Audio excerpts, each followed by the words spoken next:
கண்ணியத்திற்குரிய அல்லாஹ்வின் நல்லடியார்களே, சகோதரர்களே, இறைவா எங்கள் பாதங்களை உறுதிப்படுத்துவாயாக. ஹஜ்ரத் தாவூத் அலைஹிஸ்ஸலாத்து வஸலாம் அன்னவர்கள் கேட்ட இந்த துஆவை தொடர்ந்து இந்த சுபஹுடைய பயானிலே நாம் பார்த்து வருகிறோம். வஸப்பித் அக்தாமனா, இறைவா எங்களுடைய பாதங்களை உறுதிப்படுத்துவாயாக என்ற துஆவை ஓதுகின்றார்கள். அல்லாஹ் பாதத்தை ஏன் சொல்கிறார்? இந்த துஆவுல தாவூத் நபி அலைஹிஸ்ஸலாத்து வஸலாம் அன்னவர்கள் பாதத்தை உறுதிப்படுத்துமாறு அல்லாஹ்விடத்திலே ஏன் கேட்கின்றார்கள் என்று சொன்னால், நம் பாதம்தான் நம் மனநிலையை மாற்றி அமைக்கின்றது. மனசு சொல்லும், ஆனால் மனம் ஆசைப்படும். ஒரு காரியத்தை செய்யணும், இந்த செயலை செய்யணும் என்பதாக நம்முடைய மனம் சொல்லும். ஆனால் அந்த காரியம், மனம் ஆசைப்படக்கூடிய அந்த காரியம், நம்முடைய மனம் ஈர்க்கப்படக்கூடிய அந்த காரியங்கள் நன்மையான காரியங்களாக இருந்தால் சரி, அது இன்னும் நன்மையை நமக்கு பெற்று தந்துவிடும். ஆனால் அது தவறான தீமையான காரியங்களாக இருந்தால் மனம் சொல்லும் பொழுது அந்த நேரத்தில் பாதங்களை உறுதிப்படுத்திக் கொள்ள வேண்டும். மனம் சொல்லுகிறதுக்காக வேண்டி மனம் போகக்கூடிய அந்த போக்கிலே நாம் சென்று விட்டோம் என்று சொன்னால் பாவத்தினுடைய தீமையினுடைய காரியங்களை மிக இலகுவாக செய்யக்கூடிய ஒரு சூழலை சைத்தான் உருவாக்கி விடுவார். எனவே தான் வஸப்பித் அக்தாமனா, இறைவாயினுடைய பாதங்களை உறுதிப்படுத்துவாயாக. தாவூத் நபி அலைஹிஸ்ஸலாத்து வஸலாம் அன்னவர்கள், நாங்கள் போருக்கு போறோம், அந்த போர்க்களத்தில் எதிரிகளுடைய கூட்டங்களை பார்த்து அல்லது எதிரிகளிடத்தில் இருக்கக்கூடிய பலத்தை பார்த்து அல்லது எதிரிகளிடத்தில் இருக்கக்கூடிய அந்த ஆயுதங்களை பார்த்து என்ன செஞ்சிடக்கூடாது? என் கூட இருக்கக்கூடிய அந்த கூட்டத்தார்கள் நாங்கள் யாருமே பயப்படக்கூடாது, எங்களுடைய உள்ளத்துல பயம் வந்து நாங்கள் ஓடி போயிடக்கூடாது. எனவே இறைவனுடைய பாதங்களை உறுதிப்படுத்தி என்பதாக துஆ கேட்கிறாங்க. அதே போன்றுதான் நாமும் பாவத்தின் பக்கம், தீமைகளின் பக்கம், தீமையான காரியங்களின் பக்கம் மனம் ஆசைப்பட்டாலும் அதன் பக்கம் சென்று விடாமல் இறைவாய்க்குடைய பாதங்களை உறுதிப்படுத்துவாயாக என்கின்ற இந்த துஆவை கொண்டு அல்லாஹ்விடத்திலே நாம் நம்முடைய இறையச்சத்திற்கு பாதுகாப்பு தேடிக்கொள்ள வேண்டும். அதைத்தான் சொல்கின்றது வஸப்பித் அக்தாமனா, இறைவா எங்களுடைய பாதங்களை உறுதிப்படுத்துவாயாக. எல்லாம் வல்ல இறைவன் தன்னுடைய திருமறையிலே பேசுகின்றார்.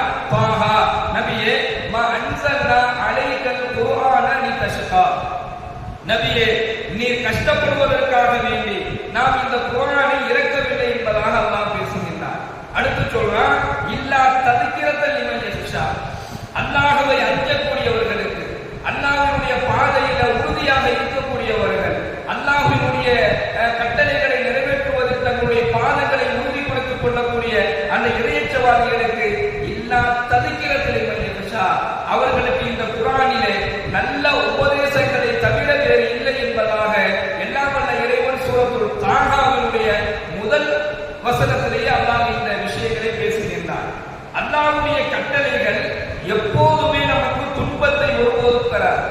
அல்லாஹ்வுடைய கட்டளைகளை நிறைவேற்றுவதை கொண்டு அதை நாம் செய்யக்கூடிய அந்த கட்டளைகளை நிறைவேற்றக்கூடிய அந்த செயல்களை செய்வதை கொண்டு உடலுக்கும் அல்லாஹ் ஆரோக்கியத்தை வழங்கிடுவான், உள்ளத்திற்கும் அல்லாஹ் ஆரோக்கியத்தை வழங்கி விடுவான்.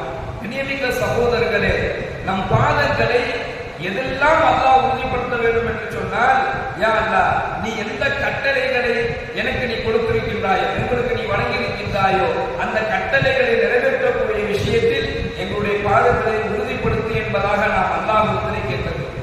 அதற்கு உதாரணமாக நாம் எடுத்துக்கொண்டால் 5 வேளை தொழுகை. இந்த தொழுகையை பற்றி அறியாத முஸ்லிம்கள் அல்ல, இந்த தொழுகையை பற்றி அறியாத இஸ்லாமியர்கள் யாருமே இருக்க முடியாது. எல்லோருக்குமே தெரியும் தொழுகை என்பது எவ்வளவு கட்டாயமான கடமை என்று. 2 ரக்காத் தொழுகையில் கூட நம் பாதங்கள் உறுதியாக இருப்பதில்லை என்பதை நாம் பார்க்கின்றோம். 2 ரக்காத் தொழுகையில் கூட பாதங்கள் அந்த தொழுகையில் உறுதியாக இருக்கிறதா என்றால் இல்லாத ஒரு சூழலை நாம் பார்க்கிறோம். ஒரு நாளைக்கு 5 வேளை தொழுகை அல்லாஹ் கடமையாக அவருடைய கட்டளையாக நமக்கு கொடுத்திருக்கின்றான். அந்த தொழுகையினுடைய விஷயத்துல இன்றைய இஸ்லாமிய சமுதாயம், இஸ்லாமிய பெருமக்கள், இஸ்லாமிய சகோதரர்கள், முஸ்லிம்களுடைய நிலை எவ்வளவு மோசமாக இருக்கிறது என்பதை நாம் பார்க்க முடிகின்றது. அல்லாஹ்வுடைய கட்டளைகள் நாம் பாதங்களை உறுதியாக வைக்க வேண்டும். அதற்கு உதாரணமே இந்த 5 வேளை தொழுகை தான்.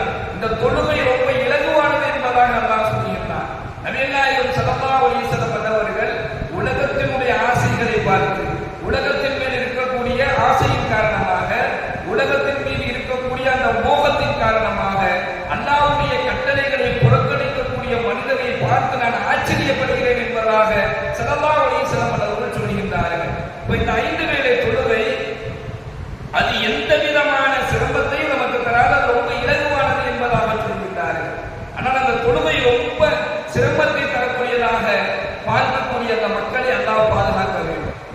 கண்ணியமிக்க சகோதரர்களே, காய்ந்த இலைகள் முதிர்வது போன்று 5 வேளை தொழுகக்கூடிய தொழுகையாளர்களுடைய பாவங்கள் முதிர்ந்துவிடும் என்பதாக பெருமானார் ஸல்லல்லாஹு அலைஹி வஸல்லம் அவர்கள் கூறிய ஹதீஸ் புகாரியில் இடம்பெறுகிறது.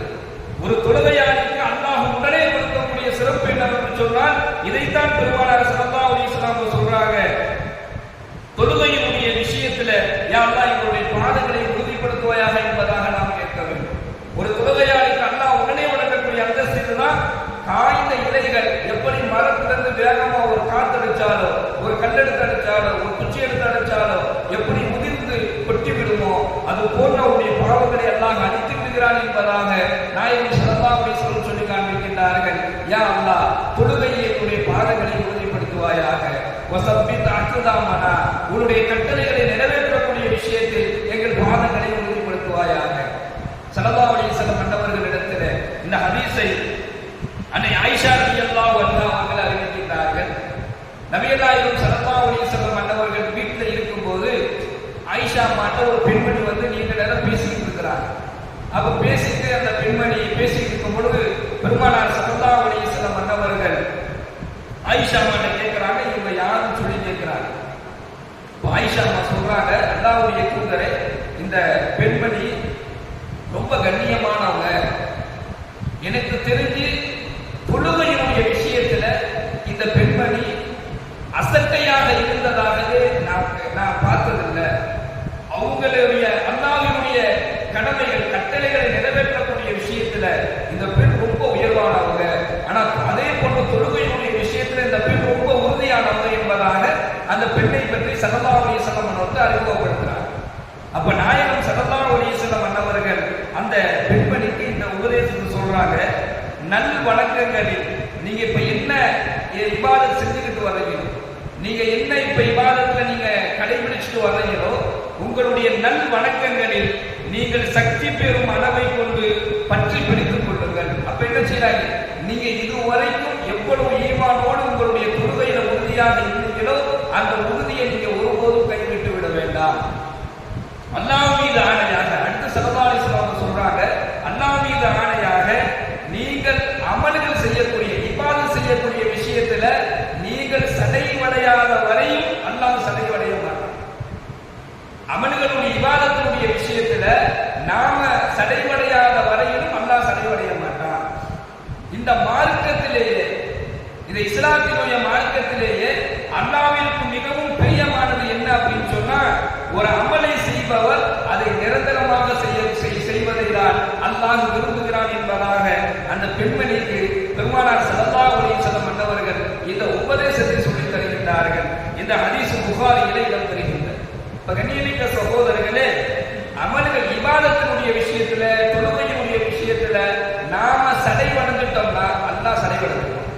நாம சடைவடையாமல் ஒரு இபாதத்தை நாம நிரந்தரமா செய்கின்ற வரையிலும் அதை செய்யக்கூடிய தாக்கத்தை அல்லாஹ் கொடுப்பான். நமக்கு கொடுப்பதில், நமக்கு நன்மையை கொடுப்பதிலும் சரி, பரக்கத்தையும் ரஹ்மத்தையும் அவருடைய கருணை வழங்குவதிலும் சரி, அல்லாஹ் ஒருபோதும் சடைவடைய மாட்டான் என்பதை இந்த ஹதீஸினுடைய விளக்கம் நமக்கு சொல்லி காட்டுகின்றது.